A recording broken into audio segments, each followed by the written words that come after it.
Hey, welcome in. Welcome to the Arrowhead Addict podcast. We are here coming to you live. The Kansas City Chiefs are going to the Super Bowl. You only win a Super Bowl 2 times every 5 years, right? Oh!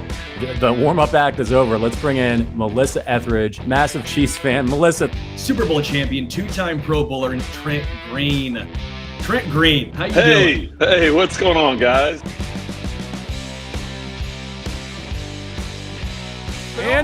he picked it up! He picked it up! He's gonna score!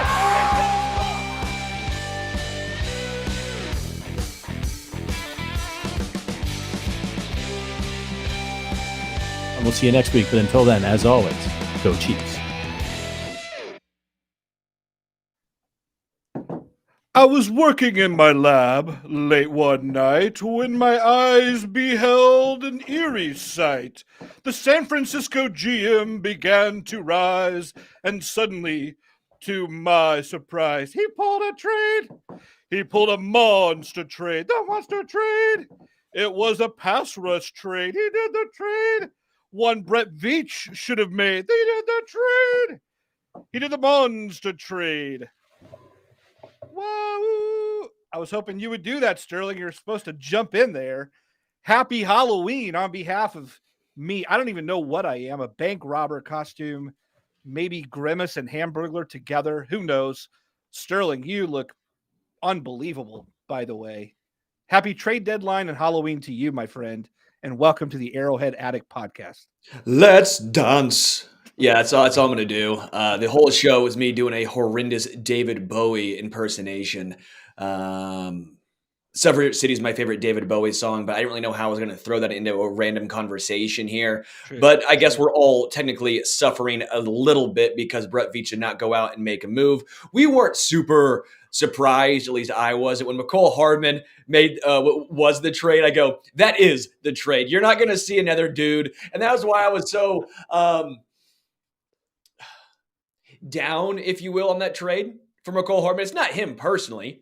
It's that the Chiefs were not going to go out and get a DJ Moore, and Adam Thielen, Devontae Adams, DeAndre Hopkins, Darnell Mooney. No, the trade was McCole Hardman, and it is what it is. The Chiefs are fine. We're acting like the Chiefs didn't just win a Super Bowl. We're acting like Brett Veach hasn't brought a couple of championships to Kansas City.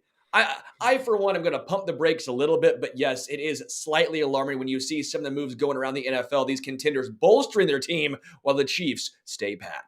Totally.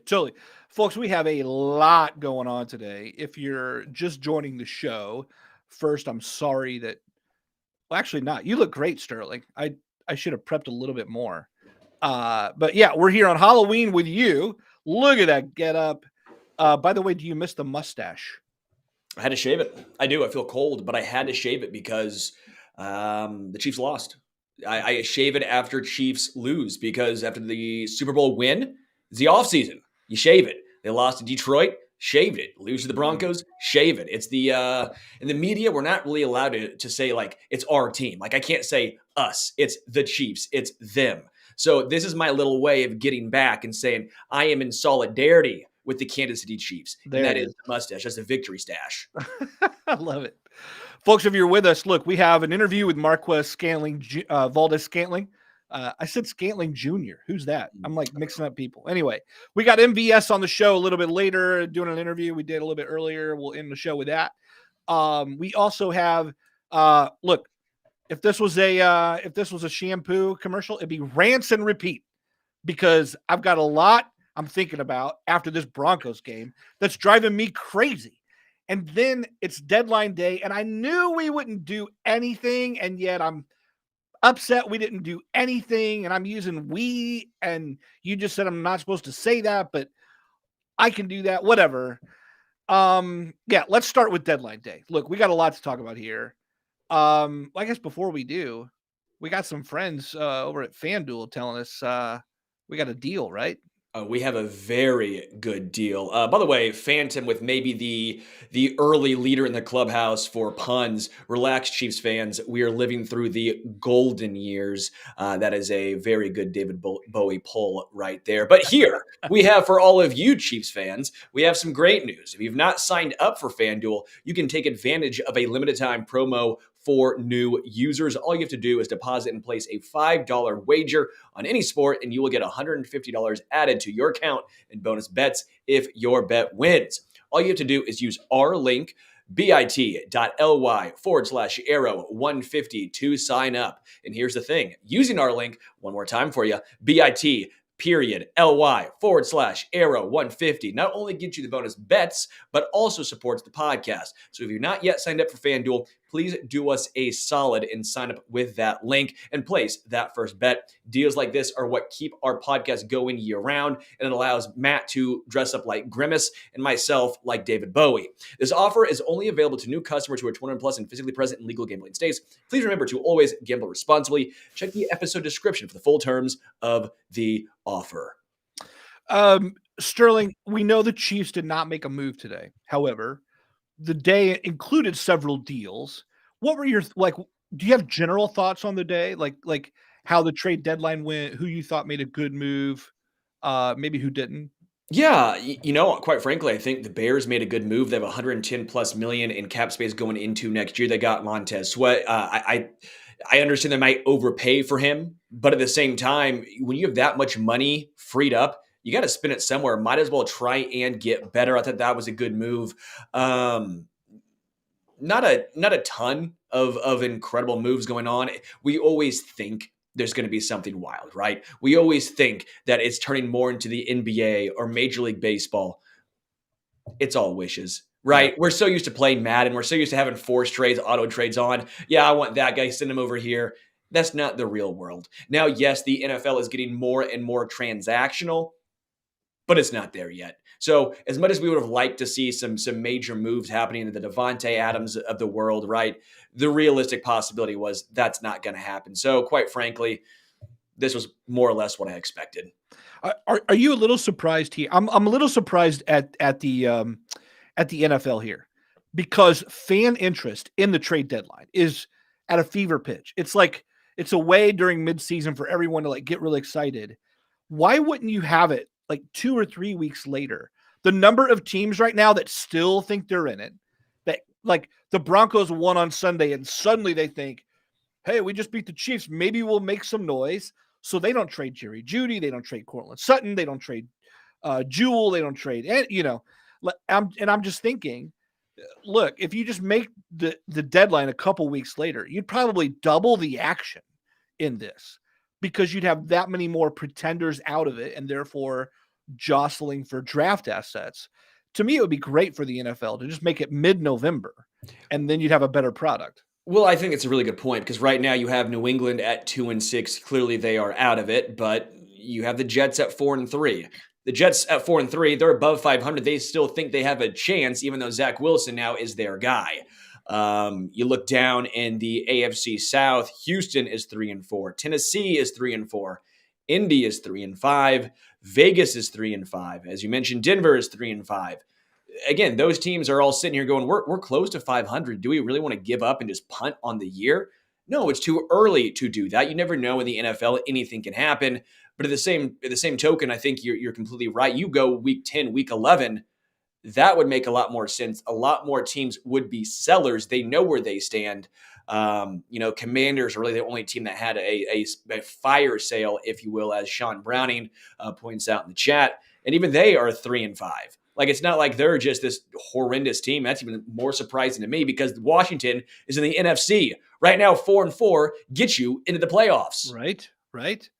Yeah, they're actually closer than anyone, I would think, but especially with that defense that would have been good in the postseason. Yeah, they had the horses for it. Anyway, talking about today was the NFL trade deadline at 4 p.m. Eastern time in the league office. Everyone had to have their deals in. The Chiefs did not make a move. On the other side of the trade deadline, Sterling, what's the position that has you going, should have done something?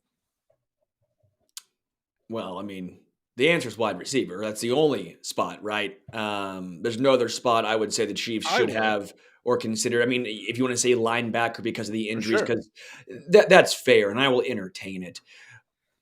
Also, I'm not going to be that upset by it. I know you are going to go off in some long rant, and I understand that. I mean, I'm very excited to hear it.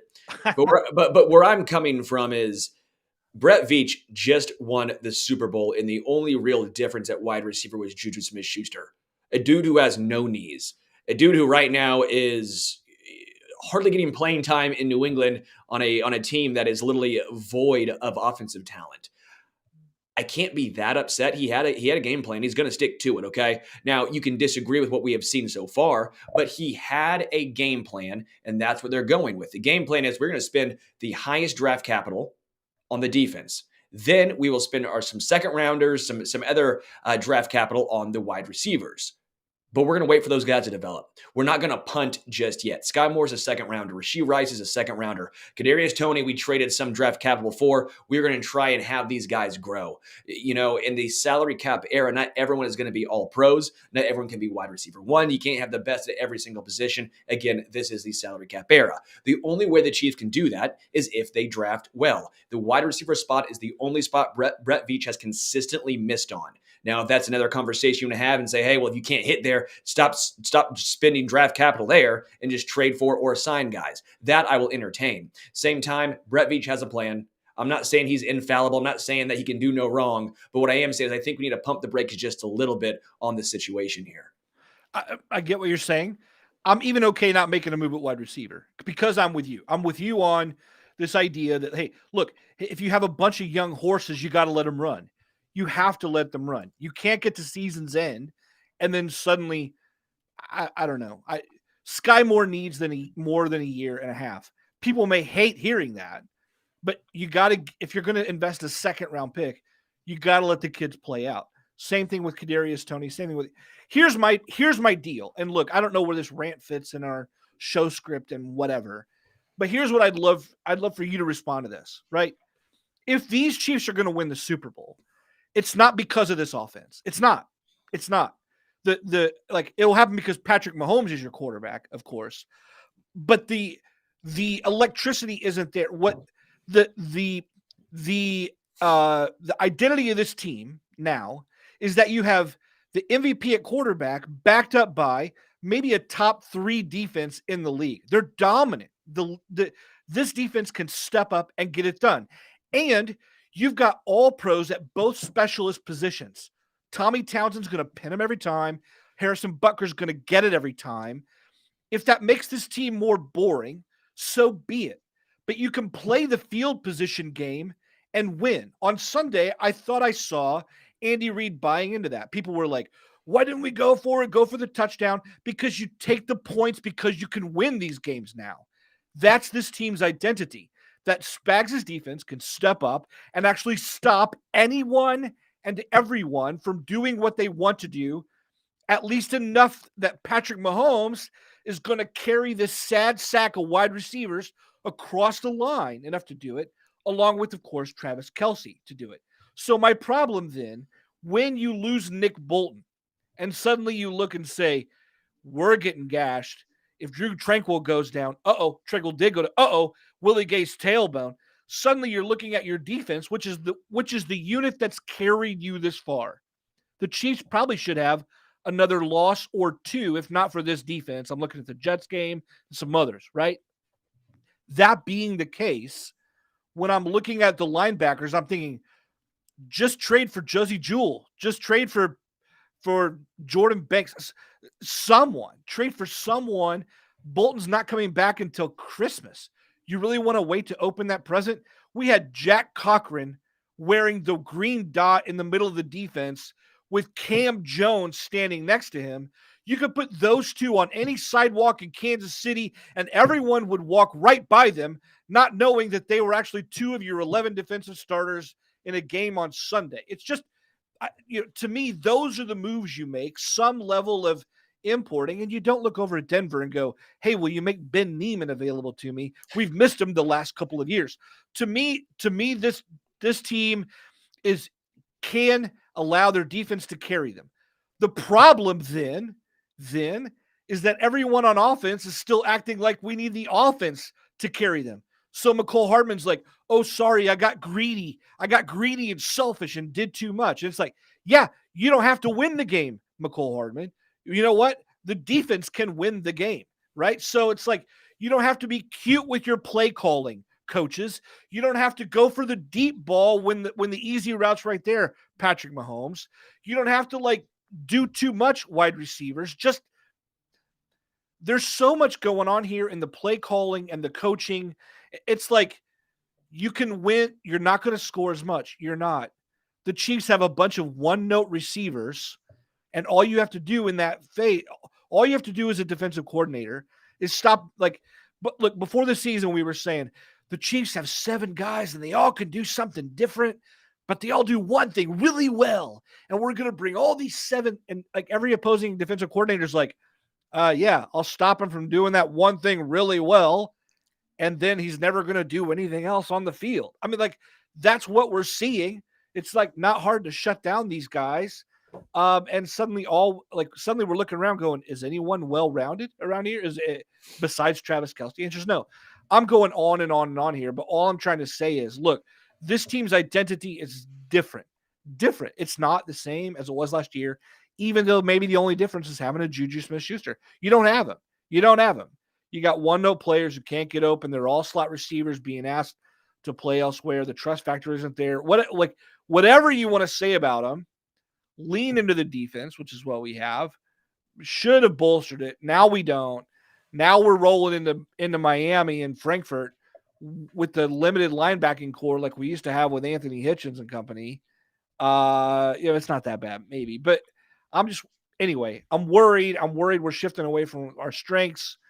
What's your take on any or all that? Yeah, I will say first off, Juju Smith-Schuster has 89 receiving yards this year, so that dude had almost 1,000 here. There's a reason why. That was last year. I get Mahomes and all that stuff. I think there's way more to that knee than meets the eye. Yeah. There is a reason the Chiefs said, "Hey, we'll offer you this, and we're not going any higher." There's a reason. There's a reason why his market was the way it was when he had the most receiving yards heading into free agency. Okay, I'm not a doctor, but I can read between the lines. Something is not good there. I also find this comment a little funny here because he actually says it's hilarious how the Chiefs think they can win a Super Bowl without a wide receiver 1, where they literally did that last year. Literally, we don't have to go back that far in time. If you're saying Juju Smith-Schuster is a wide receiver 1, then we have very different definitions of wide receiver 1. Didn't know Darnell Mooney was also considered a wide receiver 1 then, or Alan Lazard for that matter. The point here is, I want to get to the defense because the Chiefs have built this team a different way. We've talked about the wide receivers. We have differing thoughts here. I understand that. I'm probably in the minority here, but the reason why I'm trying to continuously bang this drum is because I think the Chiefs made a concerted effort to build the team based on defense. Okay? Mahomes can help grow wide receivers. We have not seen that so far, but the thought process behind it makes sense. Mahomes cannot make the defense better. And these are some stats from the defense this year, okay? I understand the injuries. We can talk about that in a moment. But the actual defense, what has actually been put out there, what the numbers are so far, is electric. Number 2 in opponents' points per game this year, 16.1. Opponents' yards per game this year, 4th, 287.8. Opponents' points per play, 2nd in the NFL. Opponents' yards per play, 3rd. Okay, what we're talking about here is not a team that's getting lucky. We're not talking about a team that all of a sudden is bending, but then holds them to a field goal. We're not talking about a team that all of a sudden a team goes 80 yards and then they get a lucky fumble or an interception. This defense is legitimately good. Yes. They've built it this way. This has been the focal point for the past couple seasons, okay? What they saw was, all right, that's great. Mahomes can win when he has to throw up 35, but he has to throw up 35 to win. What if here, we can hold teams to 16 points a game, under 20 a game? You think Mahomes can hit that the majority of the time, even if he's throwing to a whole bunch of young guys, a whole bunch of unproven dudes? The thought process is yes. So I understand what the Chiefs did, okay? This is different, but everyone who's clamoring for a wide receiver 1, you would not be able to have the defense you currently have. Go back to 2018 because that's what you would be looking at. Yeah. Yeah, I think you're totally right on. And not only are you right on, but we're still underselling the defense. This defense is going to get even better. We just added Omenihu 2 games ago. They are the youngest defense in the NFL, the youngest defense in the NFL, folks. You think Trent McDuffie's not going to get still tons better? You think Snead's going to stop playing at an inspired level in a contract year? All these young, Karlaftis gets better week after week. FAU is on the sidelines, just still there with his first round pedigree, waiting to get on the field. Like, it's wonderful. It's wonderful. And this defense will carry this.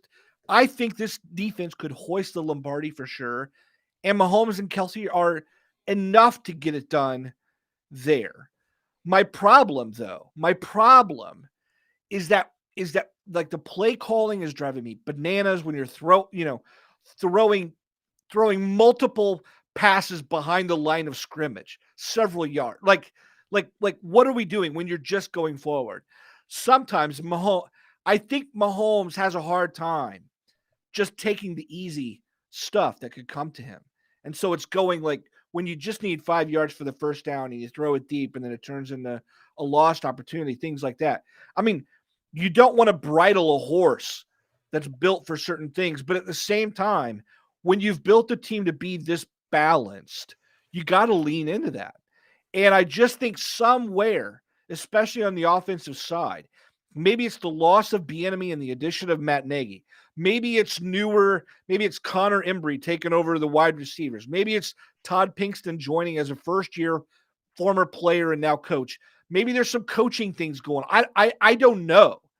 But there's something being miscommunicated, trust not being established, chemistry not being present there on this offensive side that's keeping the kids from growing, that's forcing slot guys into everything but the slot. Well, and that's a really good point. Just really quick, since you hit on the slot. Okay, I talked to Tim Barnett yesterday, former Chiefs wide receiver, and I was just trying to get some of the nuances. I'm like, how hard is it for a guy who plays the slot to now all of a sudden play outside? And he goes, it's a bigger difference than people think. Not only that, when you're in the slot, for example, Rashee Rice, he's been thriving in the slot. A lot of times you're going against either the worst cornerback in the defense, potentially a linebacker or a safety. You have the advantage. Yeah. So Rashee Rice, hat off to him, hat tip to him, but he's been taking advantage of the spot where he's supposed to be taken advantage of. I've said this from day one. Sky Moore would probably look a lot better if he's playing in the slot. The issue is he's trying to play outside because the Chiefs, for some other, Rashee Rice is probably better than him in the slot, but I still think Sky Moore would look better in the slot than he would on the outside. Mecole Hardman, same way. We talked about the numbers. Adam Best had the numbers. Mecole Hardman is actually best in the slot as well. A lot of players are best in the slot as well. That's where you get your feet wet. We move into the outside. Now that is a different story. Okay. That's when you're going up against the better, cornerbacks. That's when you're going up against a legit cornerback every single snap. It is a little bit different. Okay. So I think that's a little nuance we have to bring up as well. And I'll go back to the offense because I think the reason why we have such a, I don't want to say misguided. Okay. But the offense, we have this view that it's worse than it actually is because of the red zone struggles. So let me bring you some numbers, okay? The Chiefs right now are 12th in points per game in the NFL. They are 17th in red zone scoring percentage when it comes to touchdowns, okay? 17th. But in yards per game, they are 4th. In yards per play, they are 4th. What does that tell you? They're stalling in the red zone.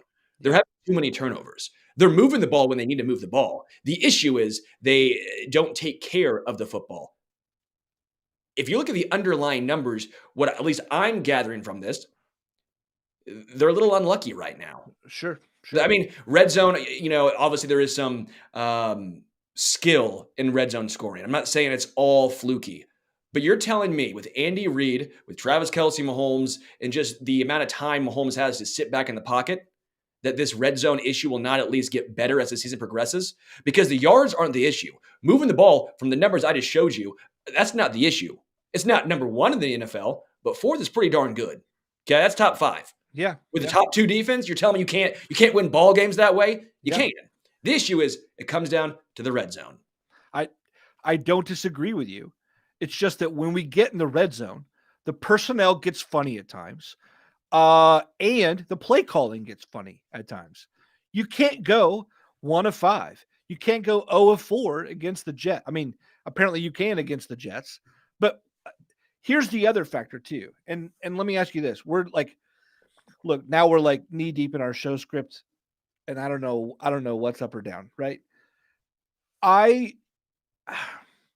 with the Dolphins on tap, I'm looking at this first half thinking, because look, I don't want to say the sky is not falling. Like, as I say all of this, I want to say this also very clearly. The sky's not falling for the Chiefs. I know they're in first place. They're going to skate to the AFC West title. They're going to be in the postseason without a problem. Like, and once you're in the postseason, anything's possible. Like, oh, that's great. They should be favored. They're Super Bowl champs, right? Like, I'm not trying to say that they're not some contender or whatever. At the same time, when people are like, hey, you should shut up because they're still in first place overall, as if there's no nuance to it, as if we're all watching the Chiefs not going, something's different this year. Something in the turnovers and the trust and the chemistry. If you're watching the Chiefs and not saying that, I don't know what team you're watching, right? So, in other words, they can be in first place. And I'm looking at the schedule going, I'm sorry. No, not even apologies to Lions. I'm sorry. The only team at all in the whole first half of the schedule that should really even be a test for the Chiefs is the Jaguars. And we caught them early, and I'm not even sure that they played that well. And I'm not even sure how convinced I am about the Jags, to be frank with you. And it's like, oh, well, we played, but the Lions are a playoff team. Look, man, the Lions went 9-8. We caught them in week 1. The Chiefs had a comedy of errors and lost by 1. In other words, being 6-2, we played cupcake. We could start a sprinkles shop with the amount of cupcakes that were on the Chiefs' schedule to start out. We've got the easiest division in the NFL. I know you can only play the teams in front of you, but all that to say, I'm not going to point to first place and go, what do you have to say about them? They're in first place. Yeah, they're in first place, but they've also played a lot of teams that I'm not sure they've been really tested yet. Miami is going to be a good one. Buffalo, good one. Cincinnati, good one. And the Eagles right after the bye, good one. And I want to reserve some judgment for that. So the sky's not falling, but I'm also not sure this team's been tested. And I'm living somewhere in between the two of those.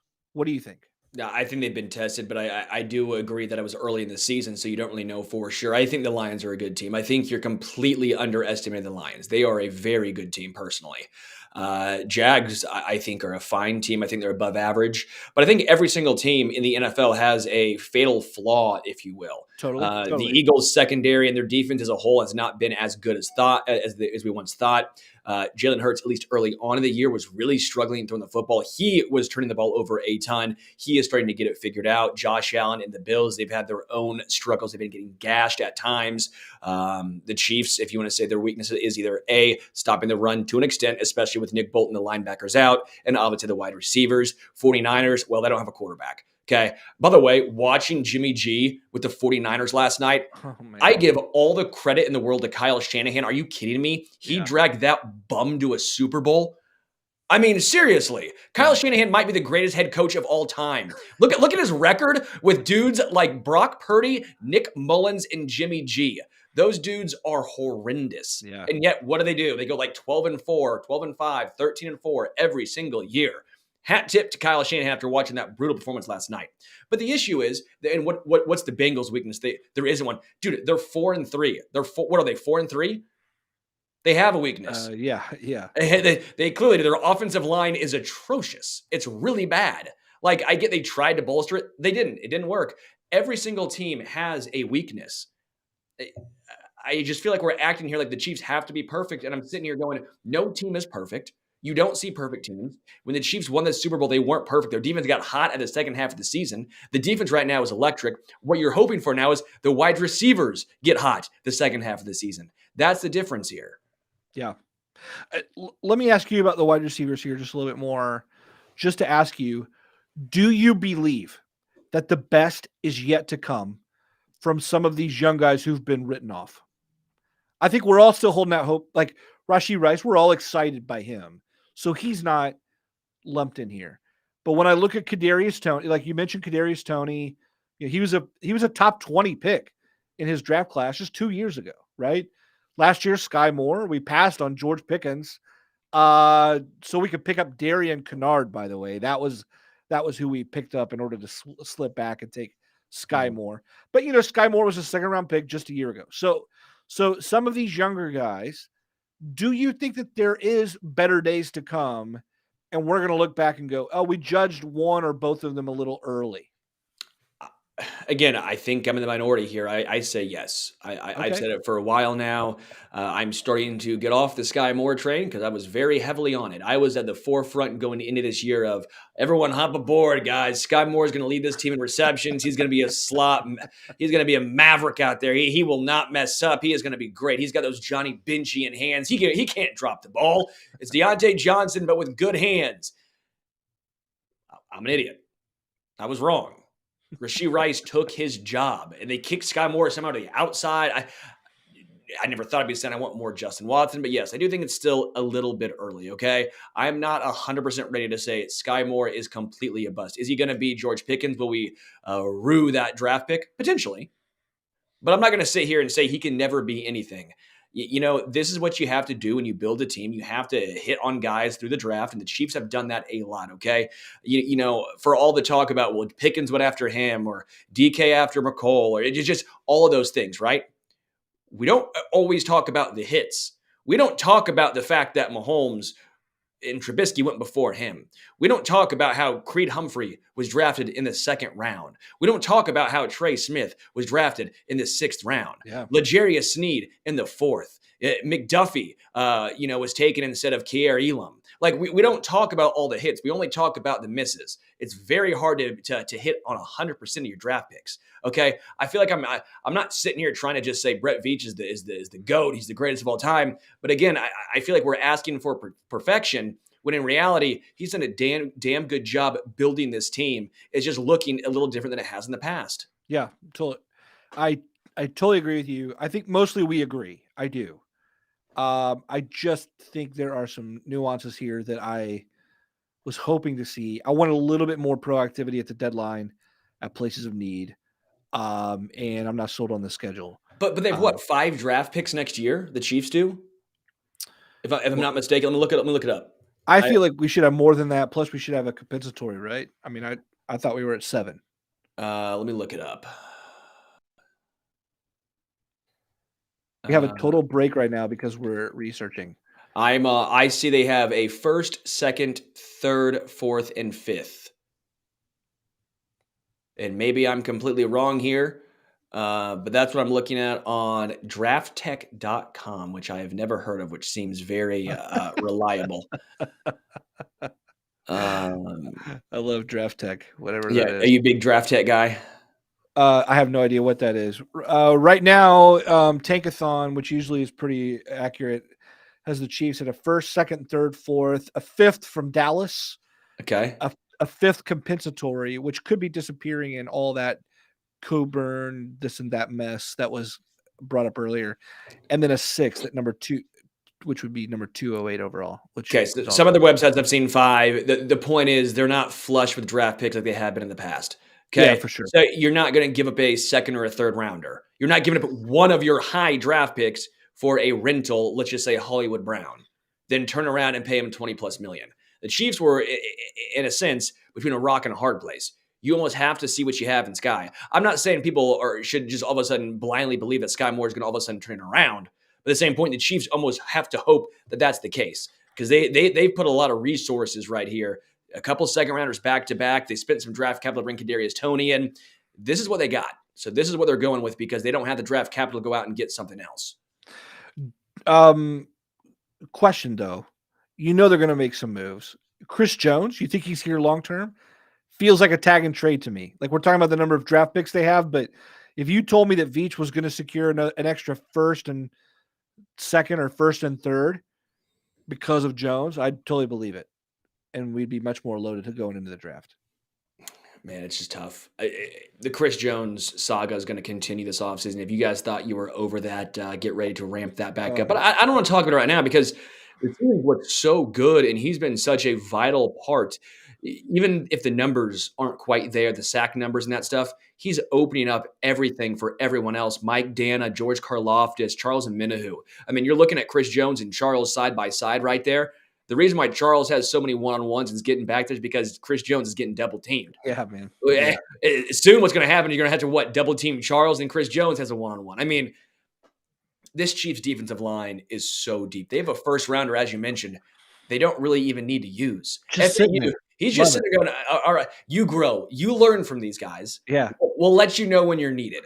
We'll let you know. And that's such a good spot to be in. I love it. I love it. Yeah, please don't hear me say I want to trade Chris Jones. I was banging the drum for 30 million all the time. So yeah, I'm there on that. One more here. Look, Mahomes, the whole team committed 5 turnovers, right? Yeah. Like more than anything else, red zone issues and whatever. You're not winning with 5 turnovers. You're not, right?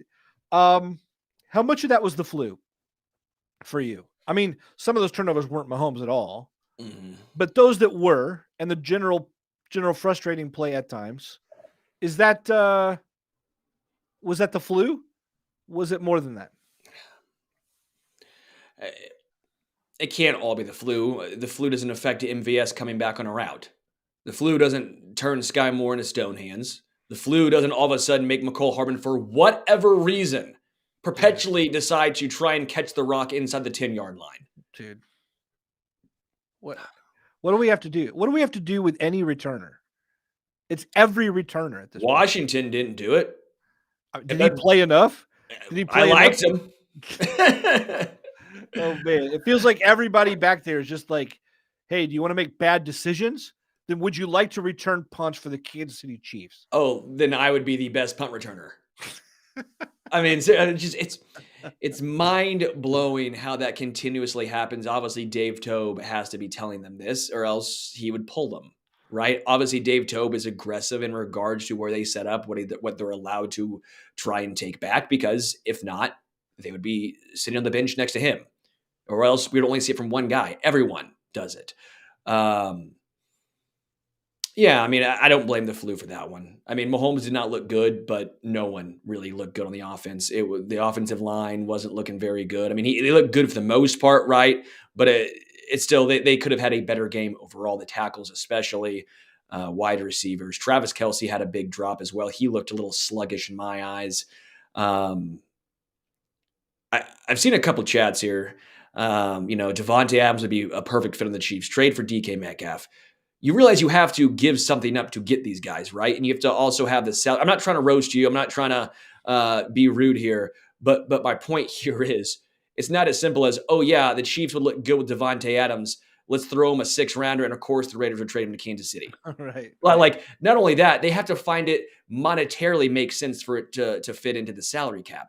Again, the Chiefs are in a rock and a hard place in regards to what they can and can't do. They don't have the draft capital they've had in the past.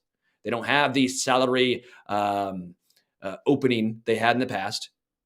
You can't just go out and get Devontae Adams because it would look fun and it would look good. That's not the way it works in the salary cap era in the NFL. Yeah. Look, next week, we've lost to the Broncos. Nothing we can do about it. Chiefs have got to move on. Next week is the Miami Dolphins. I know you're going to probably break this down later in the week. I know that we've got other shows that are going to do a preview. But you and I are not going to have a chance to talk about these Miami Dolphins before the game. I guess we will in the pregame, right before the game. But, heading to Germany, Tyreek Hill playing against his old team. The Dolphins are 6-2 as well.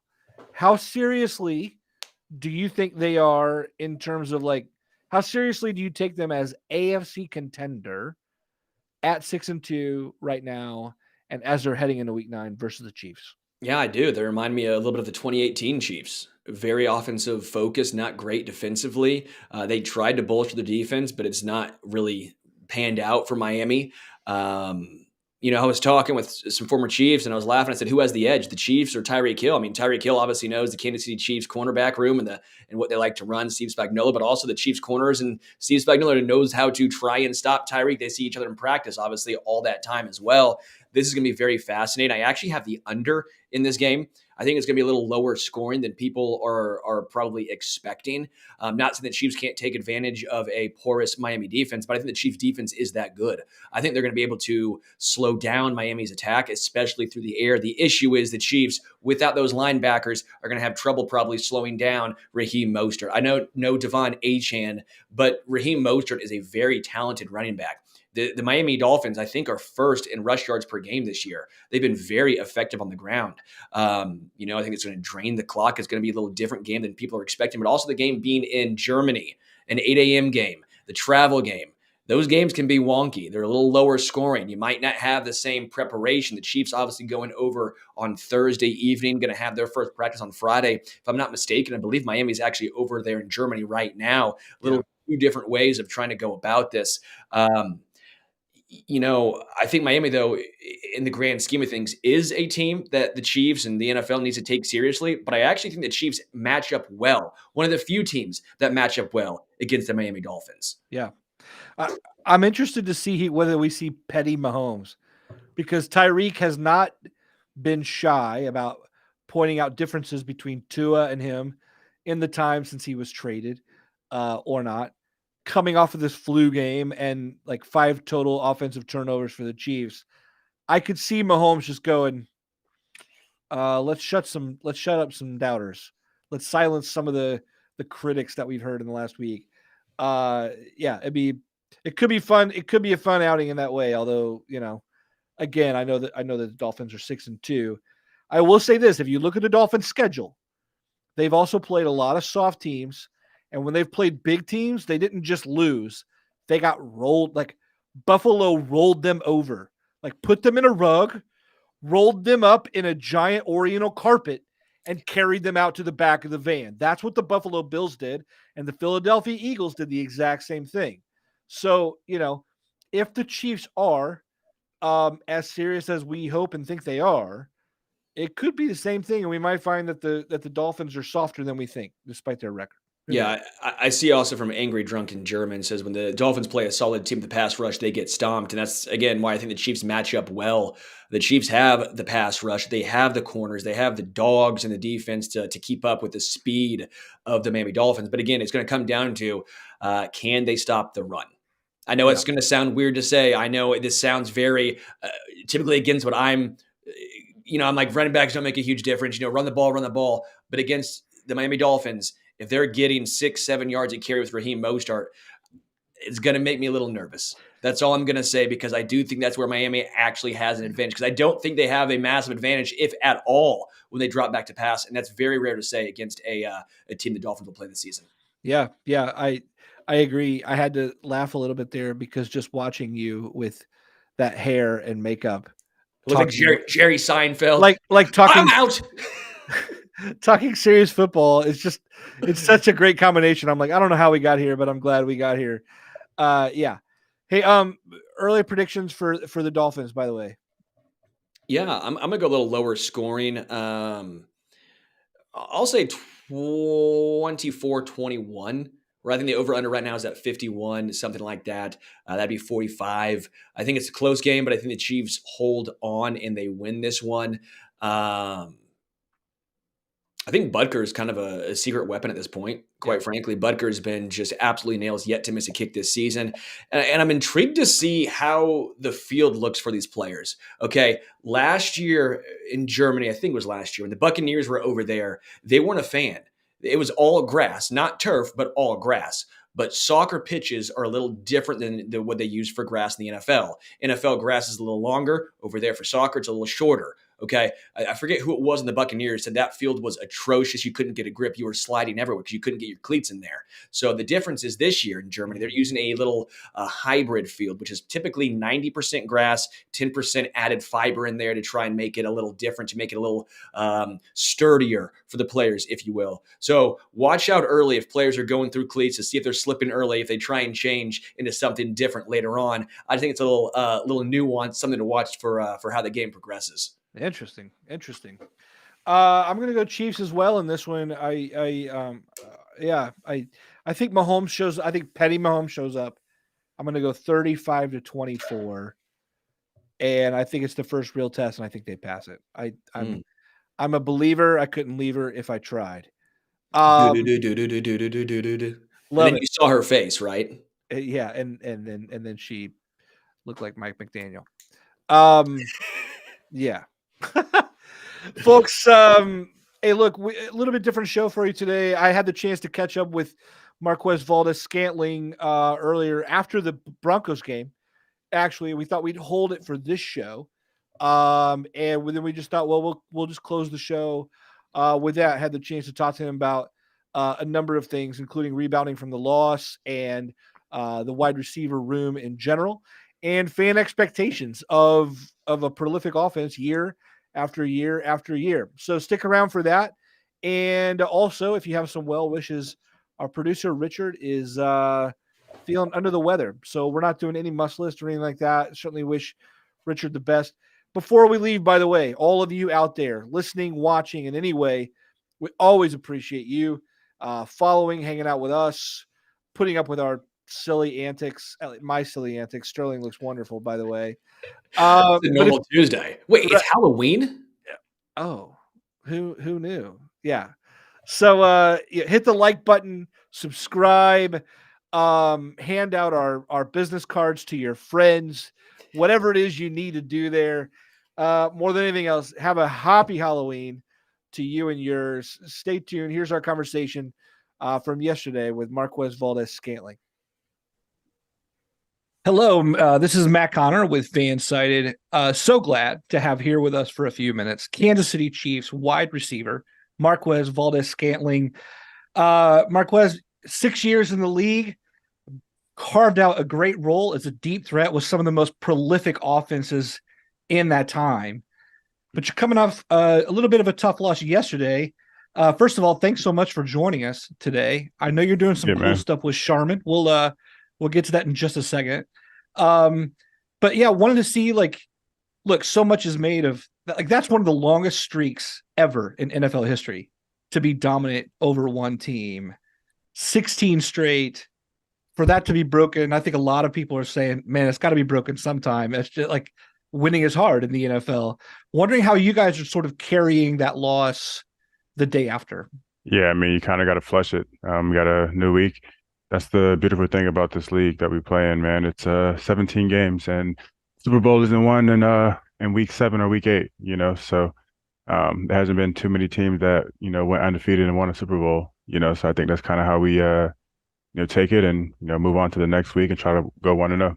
Is it hard to know, to take a lesson from that? I can imagine just kind of wanting to say, look, just burn the tape, forget it, let's move on, whatever. Or is there a sense of just trying to totally turn the corner, or is there a sense of no, what can we pull from that? Yeah, I mean, obviously you pull things from games that you win as well. No game is perfect. Obviously we all want to be perfect every single play, but it's a team sport, and it takes all 11 guys to be, a good football team every single play. And so being able to go in and look at the things that we did wrong and how to correct them. And obviously we play this team twice a year, and we just played them 2 weeks ago. So we're their common opponent. And it was one of those games where, we didn't play our best, and, they played their hearts out, and, kudos to them for going out and getting the victory. The Chiefs have a very, very young wide receiver room overall, which makes you an elder statesman there. Your years in Green Bay, then here's your second year in Kansas City. What's that role been like for you around some of these other guys who maybe don't have as many years or the reps or the experience? And have you relished taking on that role? What's that been like in this first half of the season? Yeah, man, it's, obviously being, 6 years into the NFL, you've seen a lot of football. I've been a part of a lot of great teams. And so being able to go in and teach those younger guys who, maybe their first or second year, even, going into their third year, it's been a great opportunity for myself to kind of bring those guys along. And, through the ups and the downs, there's going to be adversity. There's going to be, hate from the outside world that they have to block out. I've been a part of all of that. I've been a part of great teams, been a part of teams that didn't do so well, like in my first year. So coming into a situation where, you're fresh off of a Super Bowl win, and the expectations are so high for, the number one offense to go back and be the same number one offense again. It's a new year. And there's new guys. There's, 30% of your team gets turned over every year. There's a draft every year. So it's just one of those things where, it's going to come together. And when it does, we're going to keep doing what we've been doing. I love what you just said. Do you feel like a lot of people maybe forget that or overlook that, especially from an outside perspective, fans, analysts, whatever, where you say, oh, you've been number one for so long or this prolific, and yet there is so much turnover. There's so much parity just week to week. These are elite athletes and everything does change like that. Do you feel like that's lost on a lot of people, the difficulty of maintaining those sorts of levels? Yeah, I mean, obviously, when you got Andy Reid and Patrick Mahomes as your staples of the offense, and obviously Travis is one of the best tight ends to ever play this game. They want to see, 40 points scored week in and week out, and, obviously they've been doing that for, even before I got here, and obviously go in and win a Super Bowl last year and, be the number one offense and do all this great stuff that we did last year. But there was times last year where we struggled as well, and I think fans kind of get lost in, us scoring 50 points a week.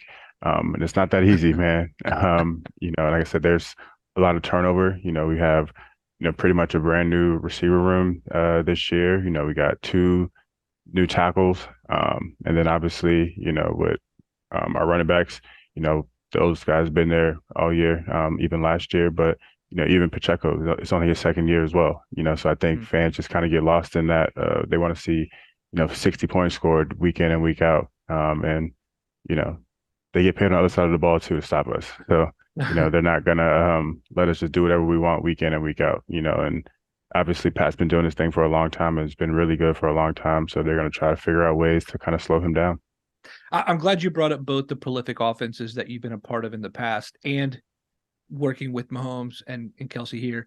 Feels like a lot of guys may even play much longer and never get the chance to play with even a good quarterback, right? Guys who are stuck on maybe some bad teams or whatever. Like, you've been certainly blessed, fortunate to play with 2 of the greats ever to play the game.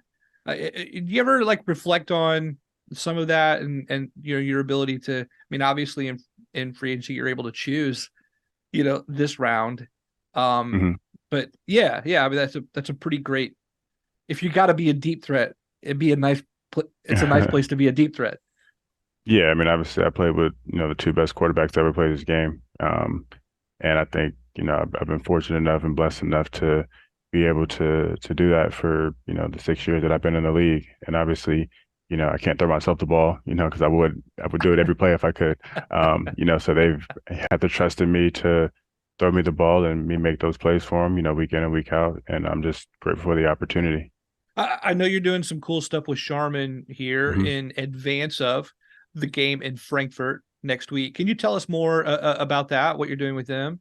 I think, just being, such a routine guy, then having to travel all the way across the country or all the way across the world, matter of fact, to, go to a different place to play a football game, you kind of want to be able to stick into the same routine. And I think Charmin's been able to help me out with that. It's been a great experience to partner with those guys and, be able to keep my same routine, because you just never know what kind of toilet paper you're going to get when you get to the other side of the world. So Charmin been able to, help me out and keep me prepared for, whatever may go down over in Germany. Speaking of what's going to go down in Germany, this is a big game. This is definitely the best exhibition, at least in terms of win percentage, ever played in an international, London or anywhere on the part of the NFL. Fans have circled this date for a long time. You have Tyreek Hill playing his former team. You have the offensive machine, so to speak, in Miami facing, like we were just talking about, the prolific, reputation of the Chiefs' own offense. Have you guys had this circled? And I know a lot of the talk is like, well, we're just focused on 1 week at a time. Like, that's the typical coach speak, player speak. But in a way, you've got to have some games that stand out more than others. Has this been one of them for the guys on the team or for you at all? It hasn't for me, and I don't really think it is for any of the guys on the team. We don't really have any, animosity toward Miami. It's not like a divisional opponent. Obviously Tyreek played here, but that was before me. So, I don't have any beef with him. We work out together in the offseason. Maybe he might have some animosity on his end, but from our end, I think both sides got what they wanted. He got to go off and get the money that he wanted, still be doing great things in his career. We came over here and won a Super Bowl. So I think both sides, won the deal. I don't really think that there's any, extra added hype outside of what, the fans are making it out to be. Obviously if he was coming back to Arrowhead and playing here, it would have been a different story. But now that we have to go to Germany and it'll be at 9 o'clock in the morning in the States, I don't think it'll be too crazy over here. But like I said, it'll be another football game, another opportunity against a really good team. One more for you then. You talked about these preparations for Germany. What are you guys doing that's different this week? Obviously, the travel is a big thing there. How has Andy and the staff, training staff there, prepped you guys to, like you said, 9:30 in the morning kickoff, jet lag, travel, etc.? We haven't started yet. I mean, today is our first day back, so we have to look over the tape for the last game. So we haven't even, talked about our plans for this upcoming week. So we'll find that out tomorrow. I'm not even sure what day we leave. But obviously it's going to suck with both teams to have to travel over there. So, we'll both be on the same page of, how to deal with that time difference and, being able to go out and play a game at 9:30 in the morning, or what it'll feel like 9:30 in the morning to us. So right on. Well, Marquez, certainly congratulations to you on the longevity of your career. Wish you the best on Sunday, and thanks so much for joining. Appreciate you.